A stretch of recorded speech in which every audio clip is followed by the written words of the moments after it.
Hello, and welcome back to the Simplifiers podcast, where we take topics in work and in life and simplify them. And friends, I am thrilled to talk about this topic today because we've kind of danced around it and throughout this season. It comes down to networking, understanding how to really leverage your network to drive your career mobility. Whether you are in a job and you're kind of stuck and you don't know exactly where you want to head next, or you're on a job search right now, you're in transition to your next role and you're trying to figure out how you can really leverage your network and get to where you ultimately will thrive and be happy and where you want to go. So my special guest today, her name is Susan Collins. She's an executive coach who left the corporate world after a very successful career in talent acquisition to pursue her second passion, which is empowering leaders to navigate the corporate landscape confidently. She's conducted thousands of leadership interviews, and she realized that even the most talented leaders often struggled to articulate their value. Now, she's got signature programs like Impact 360 and Career Self-Care, and she really helps leaders move forward with 360-degree feedback and coaching. Her greatest joy comes from seeing her clients gain clarity, confidence, and readiness to embrace their true value. So I'd like to welcome to the Simplifiers podcast, Susan Collins. Hey, Susan. Hey, Mary. Thanks for having me today. I'm so excited to spend some time with you.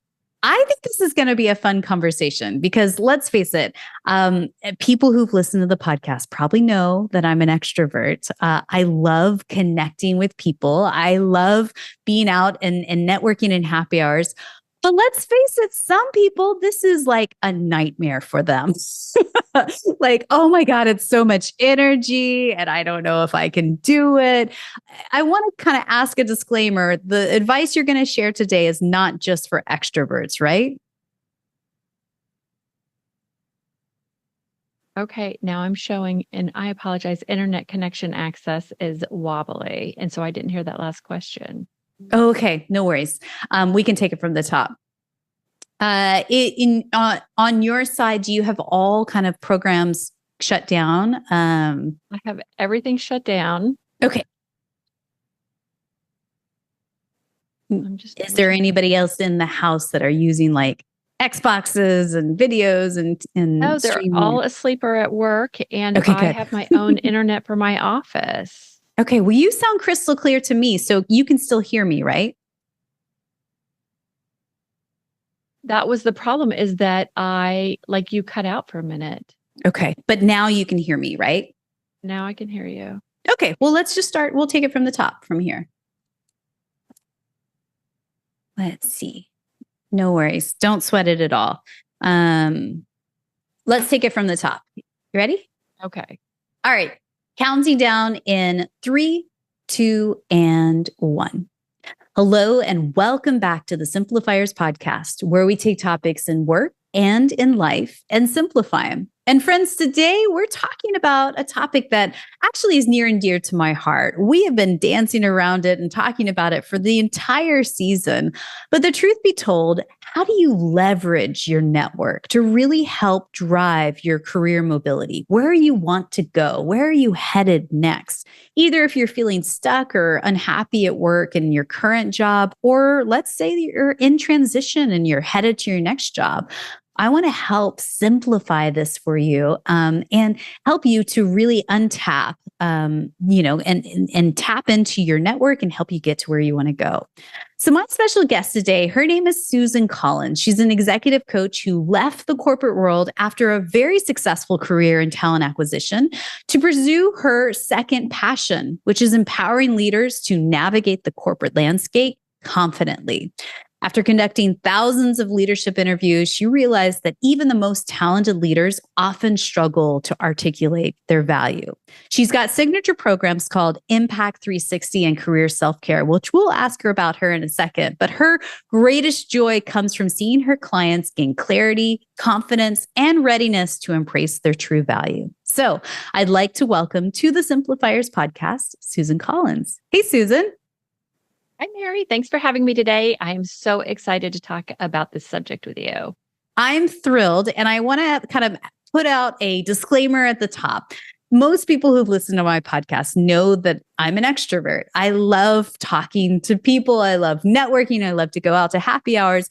Now, is the advice that you're going to give today only for the extroverts out there? Or what about the people who are terrified with networking and terrified with leveraging their network? Are you going to be able to give them advice as well?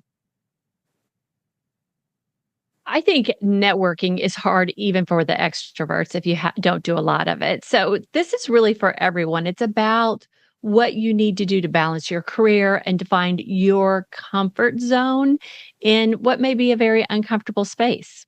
Yes, totally. So this is for everybody, is basically what we're saying. Everybody. Yes. Okay, good. Yes. Now, for those that are feeling disengaged or unhappy at their work, what do you think is the root cause typically? I find that when people are in that space at work where they're either in a rut or feeling unhappy, somewhere along the way, their values have become misaligned. And it happens slowly over time. We're in a meeting, there's something that we might want to say, and we don't say it. Then we go back to our desk and we're like, I should have said that. Or we're in a meeting and someone says something that is either offensive or we don't agree with. And it's really hard at that point to know in that moment what to say. So we don't say it. And then because we didn't say the one thing, we don't say the second thing. And then everything starts to roll and we start to question ourselves and what's going on with us. And we don't know at the time that what is happening is that our values are misaligning and we're not speaking our truth. And that's kind of where it starts to go wrong. And it can snowball from there if we don't identify what's happening. And I think in those moments where somebody says something that really offends you, or you're just like so shocked by it, there's that kind of the way that you respond: fight, flight, fear, or fawn, right? Right. And a lot of times, most of us are just sort of like taken aback by it. Like you just sort of don't know what to say in those moments, and then you think of the perfect thing to say like 30 minutes later, right? Right. It is our brain kind of working against us. It's like, stay safe. Don't do anything. Just listen. What happens if you speak up? And we start to tell ourselves all of these stories instead of stating our truth. Yeah. And I think that that's what's hard, is that if you are starting to notice your values are misaligned with your work, and there's these little micro moments, the micro moments start to add up, right? And then you go, "Ooh, I don't really want to say anything," or, "Ooh, this is going to put me on some sort of blacklist that's going to be part of some future layoffs. So I'm just going to keep quiet, put my head down, and just hope that it gets better." I think a lot of people do that, right? Absolutely. It is protect, control, comply, right? Like, what are the reactive tendencies that we have in the corporate arena where we feel like we have to protect ourselves? And when we look at what has happened, especially in the talent acquisition world, but throughout several industries, we also balance that with that need for work and to have a paycheck. And so when we don't want to rock the boat, a lot of times we give up what we need to feel successful. Which ripples out to every other aspect of our lives, right? It ripples, that stress and that misalignment ripples out into your physical health, right? Turns into digestive issues and headaches, and, just coping with triple frappuccino lattes and Red Bulls galore. It ripples out to your personal life. You come home exhausted or depleted, and you have nothing left to give your loved ones or your friends. It becomes all encompassing, right? Exactly. And then we start to have the Sunday night blues, and then we start to dread things. And we have to take that proactive approach to understand what it takes for us to be happy and what we need in our career. And I'm getting the sense, and tell me if I'm wrong.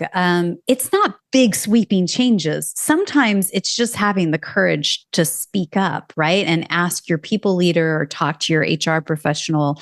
To heart having those conversations with others that help move the needle in little ways, right?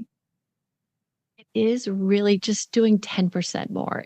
That's a great place to start, because when we're in a situation where we are uncomfortable, just thinking about what do we want to say? And if we can't say the whole thing, it's just about the practice of 10% more. What is 10% of what I need to say? Because when you look at those leaders that sit in those meetings who say the things, they're the leaders that are recognized for taking risks, for saying what's uncomfortable. But when it's us and we feel like we're put on the spot, we're not always comfortable getting there. So it is a practice of just, what is your risk tolerance? What do you want to talk about? And then saying the little things to get comfortable saying the big things. And, not to belabor the point, and I think this is captain obvious for anyone that's listening. What you're saying, Susan, is to speak up and have courage to ask the hard questions in a room. You're not saying to speak in an unprofessional way or a highly charged and emotional way, like going like, oh, that's a terrible idea. You're a terrible person, or, anything that would make you look a bit foolish, right? Right. You're exactly right. When we are little, we're asked all the time, and what do you want to be when you grow up? What do you want to be? And we head into our careers and we're like, I want to be an executive. I want to be a VP. I want to be a director. And we become so focused on what we want to be that we lose who we want to be. So by taking a step back and saying, who do I want to be in this meeting? I want to be the person who makes others feel good about decision making. I want to be the leader who asks the right questions. I want to be the leader who points out something that could hold us back in our timeline or our budget. Okay, I'd like to shift gears a little bit. And you and I spoke previously, and you had this saying that I just love, love, love. You said, if you're happy and you know it, think ahead. What does that mean practically? I talk a lot about this. I'm very passionate about this. When I'm talking to leaders and things are going really well, they want to coast, right? They're like, I feel like everything's going well. I want to keep my head below the radar, and I just want to keep things moving. And when things are going well, you're really your best advocate. You need to be thinking about what's next. Your mind is open to possibilities. You have more confidence to try new things because it's going well. So I can ask for more. And more doesn't always mean a raise or a promotion. Sometimes it means flexibility in your work schedule, working from home on Fridays, going to a conference that you want to go to. But you need to be constantly thinking about what's next and what you want. And we don't do that. We get stuck in this rut where we're like, things are going well. I don't want to, my boss likes me. I feel really good about things. So I'm just not going to rock the boat. And these are the times that you need to be thinking about what you want long term. So if you're happy and you know it, you need to have your resume updated, because how many times have you heard someone come to you, you're the internal candidate, you're going to interview 2 or 3 levels up, and they want to see your resume. I've helped so many people scrambling for a job that's internal that they thought was kind of just going to be an obvious promotion, and then come to find out they want to see internal and external candidates. So there are little things along the way that you need to be doing even when things are going well. One of those that I highly recommend is interview practice. You sit in the same job for 5 years and then find yourself on the other side of the table, even if it's internally, and it feels way differently than you thought that it was going to. So if you're happy and you know it, make sure that you're prepared for the phone call or the tap on the shoulder or asking for what you want. I want to unpack a lot of things that you said there and put a pin in it. I think what I heard is just being clear on where you're headed next, because I think we do sort of get complacent and we just kind of, we're just going to continue to do what we do right now because I'm just so busy, air Mm-hmm. quotes, and we don't think about it. But, but also when you have a clear vision of where you want to head next, then asking for little bits of what will help you get from point A to point B, right? I work with my clients on a 9-year plan. So it's the 9-year career because we say, I want to do this, and I think that this is what I want to do long term. And I'm here right now. And they put their head down and they do the work and they expect the work to get them there. But the work alone will not get you there. What I do is I help clients understand, where do you want to be? Where are you now? And then what's going on in your life?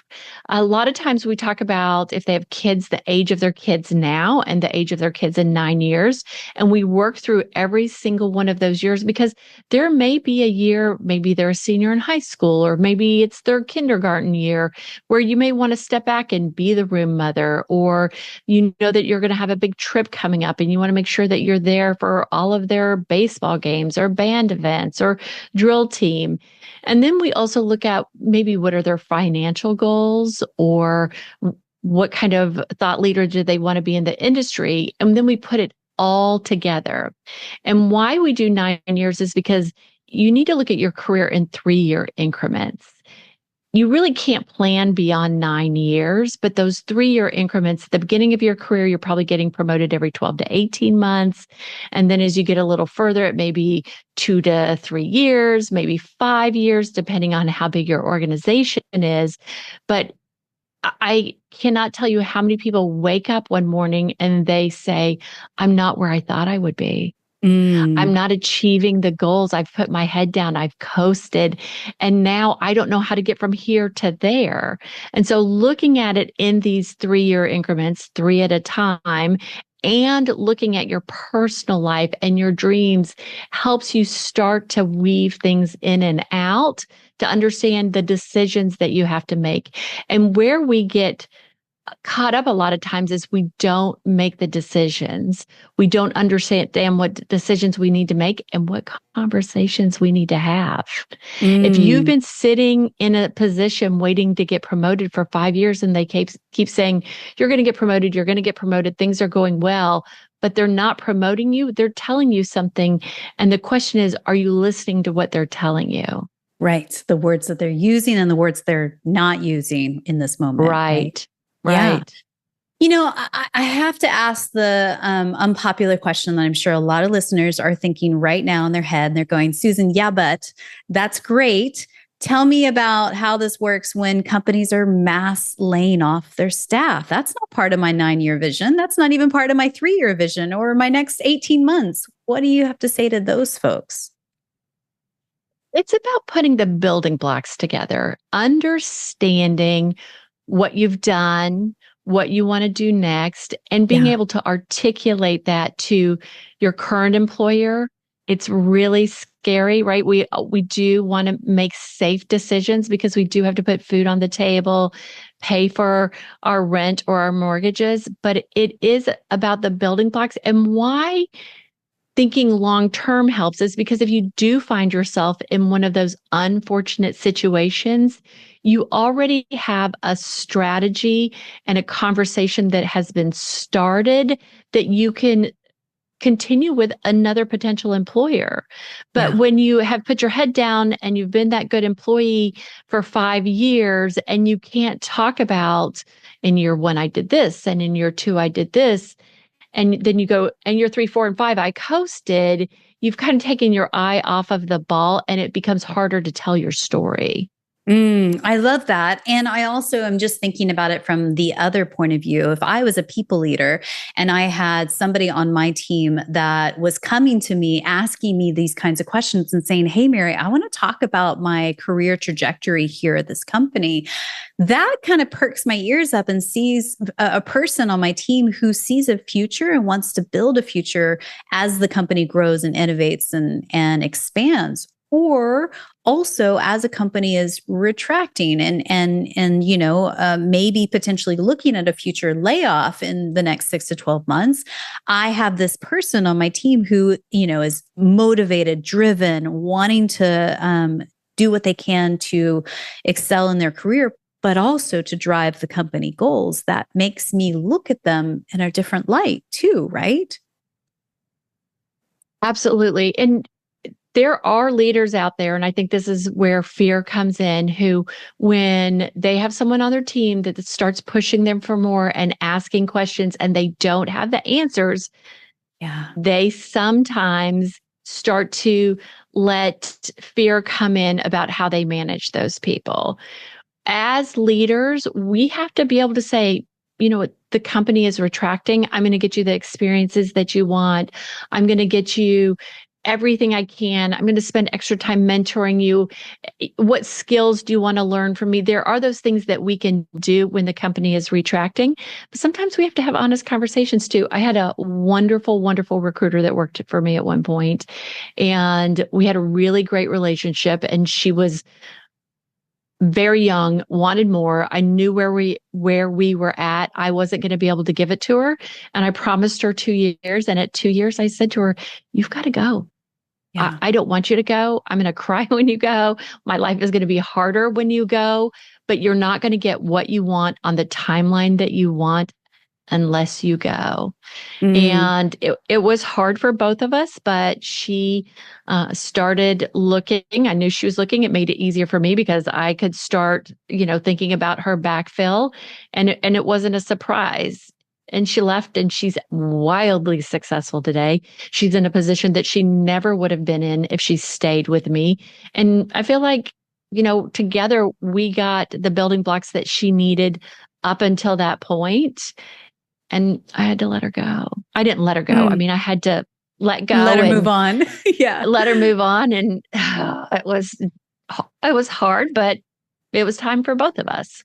Yeah. Gosh, what a great story. Because I think there's lots of people out there who have terrific people leaders and bosses that are like that have open mindsets and see the big picture for, and want the best for their teams. And sadly, there are quite a few people out there who have not so great bosses, who are only looking out for themselves, who don't think about, introducing that person to another person in their network to help them in that mobility. So my hope is that if you are listening to this today and you are a people leader, just consider being a better people leader, doing the things that help your people, progress in their careers, whether that means staying at your company or moving on and having that courage to do that. So I want to shift gears again. And you talk about these career narratives, that there's 8 in particular. Now, you don't have to talk about all 8, but maybe give us a kind of high level overview of a couple. What are the 8 career narratives that we should consider when crafting our own narrative for our own career? So after sitting on the other side of the interview bench for many, many years and interviewing people and watching people move forward and move backwards, and when you are in HR, unfortunately, a lot of times, people are going to leave before they know they're going to leave. You understand their career trajectory. There are 8 things that you need to do to advocate for yourself, and they are: develop professionally.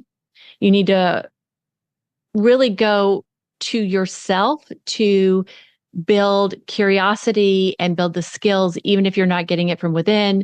Build your brand, understand your values inside and who you want to be instead of what you want to be. Cultivate relationships, embrace networking. You and I talked about this at the beginning. You cannot underestimate the power of your network. There are 3 types of people in your network. There are the decision makers. You should always stay in touch with the decision makers. They can hire you. They can be a big advocate for you in your career. There are influencers, those people who can share your name, who know a lot of people in the industry. And then there are cheerleaders, the people who are going to sing your praises. And so understanding who's in your network and how to utilize your network and when you need to give so that down the road you can get is really, really important. Advocate passionately. not only for yourself, but for others. When we advocate for others, it comes back to us 1,000 times over. It shouldn't be for any other reason, but great leaders advocate for great leaders, and they don't feel that scarcity that some leaders feel. So they're okay saying, Mary's wonderful. And let me tell you why Mary's wonderful, because it has nothing to do with me not being wonderful. It really, it's one of those things that we don't do enough of. Ignite curiosity about yourself, about your others, about how you get things done, create balance. And balance is really about being able to say, my team has the same standards. We expect the same from everyone. And creating balance is about being able to go up and say, we can get these 10 things done for you, but we do not have the manpower to get these things done. So I want to talk to you about what realistic expectations of work are for my team. And then holding boundaries. You have to have boundaries in your life. You have to understand that if you need to get off at 5, you need to get off at 5. Every Thursday, I have lunch with my dad. I cannot take a client or talk to anyone on Thursday afternoons because that's when I'm having lunch with my dad. Yeah. Yeah. And those are the 8 career narratives. Oh, they're so good. And truly, and I hope that, I mean, we skated by those so fast. If you need to go replay, back up, listen to those again, write those down, because I think that they are so poignant and perfect and spot on. And I really want to talk about those 3 different types of people, because I feel like this is how you begin to leverage your network and how you can start to get those people to open those doors of opportunities for you. Mm-hmm. So let's dive a little bit deeper in that. So you kind of assess the people that are in your network, whether working with you in the companies that you're with, or maybe in your industry and like through associations and chapters, right? But once you've identified, are they a decision maker, an influencer, or a cheerleader, or maybe even a mix of some of those things, right? Mm-hmm. What's the next step? How do I cultivate and really deepen those working relationships? Networking is such an art because we don't feel an immediate ROI. Yeah. And so when we are up on top, we sometimes let go of our network a little too early before we really start to feel the difference in it. So it is about setting aside time on your calendar and just having conversations with no expectations, reaching out to people and saying, I wanted to check in on you. I haven't talked to you in a long time. What exciting projects are you working on? And making it about them. Yes. When I was in talent acquisition, every year for every anniversary, I spent 10 years and 8 months at the same company. I would send a card to every single person that I was part of the hiring process for their anniversary. And sometimes their bosses didn't even remember their anniversary, but it is making sure that people feel seen and heard. And if they were having a hard time at work, a lot of times I would get that first phone call because they knew that I cared, and I cared deeply about them. I believe that you should love your job. I don't believe that you should love it more than your family or your life. But I believe that you spend a lot of time there and you should love your job. So it's about investing the time in your network, and it is okay to put an hour on your calendar during work hours every week to reach out to someone you know within your industry, within your profession, former colleagues, former supervisors, because it makes you a better employee. It helps you understand your value. It helps you understand what's happening in your industry. You can bring information to the table that you wouldn't be able to bring to the table had you not been networking. And then if something does happen, if you decide that maybe you need an answer for a big project that you're working on and you've hit a bump, or you need a little bit of mentorship, you need a question answered, you need a candidate, you're going to be hiring this new team member on your team, you can go to these people because you have put forth the work ahead of time. I love that answer so much. I am a firm believer, and yes, I am a people leader and I'm a people person. But your people, your workforce is your number one strategic asset in a company. Period. If you don't have great people who are highly engaged in their work, your profit margins are going to suffer. And so, even so, like that's just inside the bubble of wherever you work at. But your network outside of your office is an invaluable resource in helping you do a better job at your job, right? I mean, it seems like such a no-brainer way of putting it when you said that. Like, of course, you're gonna want to devote time every single week to nurture those relationships, because it's gonna be better for you and the work that you do as well. And let's talk about if you're an introvert, right? Because I say that Yes. with like this big extroversion point of view on it. But if you're an introvert, maybe it's an email checking in. Maybe Yes. it is a LinkedIn invite that says, you know what, I follow you on LinkedIn. I love your thought leadership. And I just would like to add you to my network. I hope that we can have a conversation someday. You can start Yes. slow. It doesn't always have to be voice to voice, but you do need to put that human connection in there at some point to be able to reap the rewards. And you have to share your superpowers with the world. So your superpowers might not be big, bold, and loud, but there's something that everyone does that makes them special.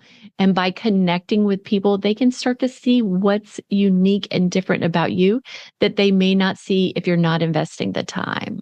And that comes back to what you were saying earlier of helping people feel seen and heard. I mean, one of the things I really, really love to do at my last job was take a couple of laps. Our offices were built in an O shape. You know, 2 laps is about a 10-minute walk. We'll just have a little walk and talk about nothing serious. Hey, how was your weekend? What projects are you working on right now? How can I help you? It's that kind of a phrase and mentality that, lets them lead the conversation, lets them talk and feel in a very non-confrontal kind of way. And I think it's perfect for introverts as well. It's like, oh, we all need to walk. We all need coffee. We need to get up from our desks, and why not just say, hey, come on, let's go take a lap or two. That's a perfect way. Yeah. And if you're the introvert and you see that extrovert taking the lap twice a day, ask them to pick you up the next time, right? Like, I see you taking laps. I'm not really good at it. I don't really like it, but I know that you can have a conversation with the door, which I can. I can have a conversation with the door. Will you take me with you on your laps on Tuesdays because I need to get out more? Yeah. Or I just need to pick your brain because I'm stuck on something. Yes. Yeah. Yes. Well, they call you the network concierge for a reason, Susan. I see you. You're definitely helping people out in the world with leveraging their network. And if you're curious about the work that Susan does, I highly, highly recommend checking out her website. It's called thenetworkconcierge.com. All the links and everything that we talked about in this episode can be found in the show notes over at thesimplifiers.com. That's where you can link up with her on LinkedIn. But you also tell me more about the career planner, the 9-year career planner that you talked about earlier. Is there a specific place that they could go to on your website and learn more about that?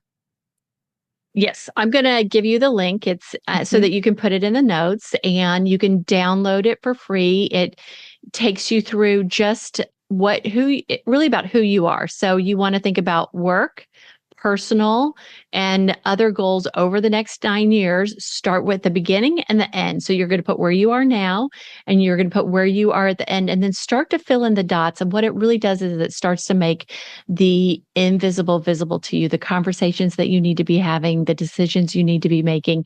And it helps you from hitting that coast and keeps you focused on your future. I love it. Thank you so much for sharing that, Susan. Again, that's in the show notes over thesimplifiers.com for this episode. So as we wrap up, there's a few questions I like to ask everyone that comes on the podcast. And here we go. The first one is this: what is one book or blog that you're reading these days that's either inspiring you or poking holes and challenging your belief system?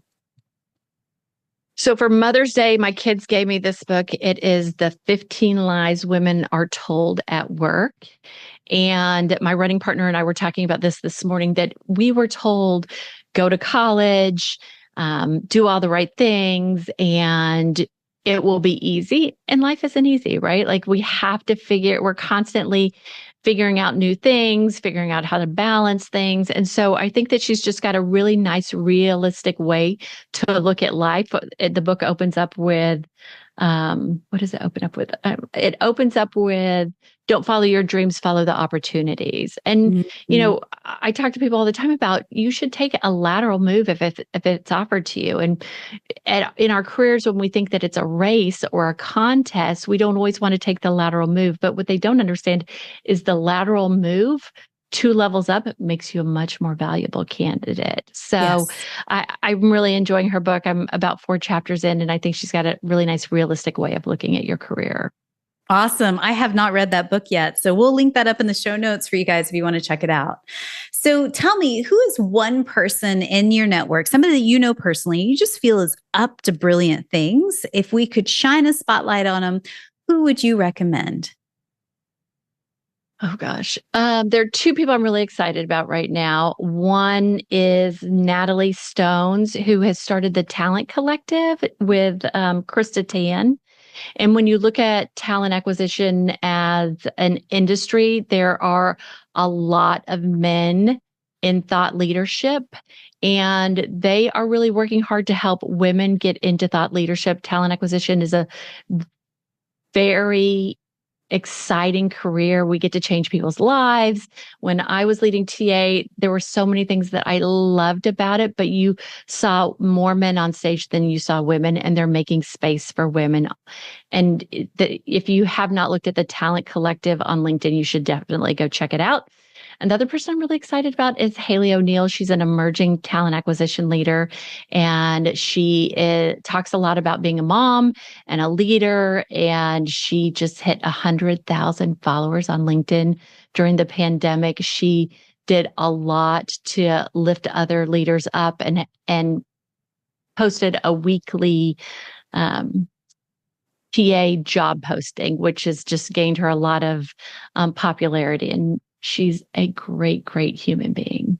Haley is killing it out there. She is really doing amazing work. Yes. Well, we will link all of those guys up in our show notes. You guys can check out their work as well.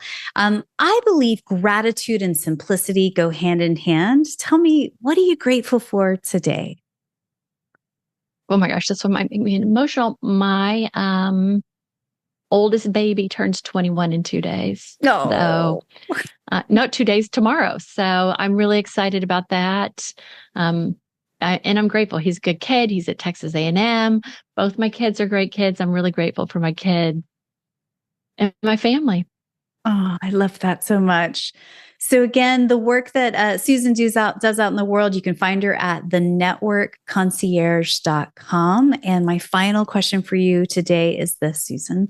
Someone somewhere is listening to you and I right now, and they're thinking, yeah, everything that Susan just said, I've totally been doing. I've been putting my head down. I'm totally stuck. No one notices me at work, and I'm afraid I'm going to be on the chopping block soon. What's one thing you could whisper into their ear right now just to encourage them in this moment? I want you to know that you bring something to the table, but you have to be your own advocate. So if you're stuck, look at your values. Clean house. You never would have a party before you cleaned house. Update your LinkedIn, update your resume, and have the conversation internally if you need to have the conversation, or go to a mentor to have the conversation. But start talking about what you want, because the brain believes what you say. And if you've been telling yourself that you're not worthy, or that there's nothing out there, or that you can't change jobs because you love the team that you work with and you don't want to leave them behind, you've got to think about yourself first so that you can help others. Susan, thank you so much for your time today. Thanks for having me. I appreciate it.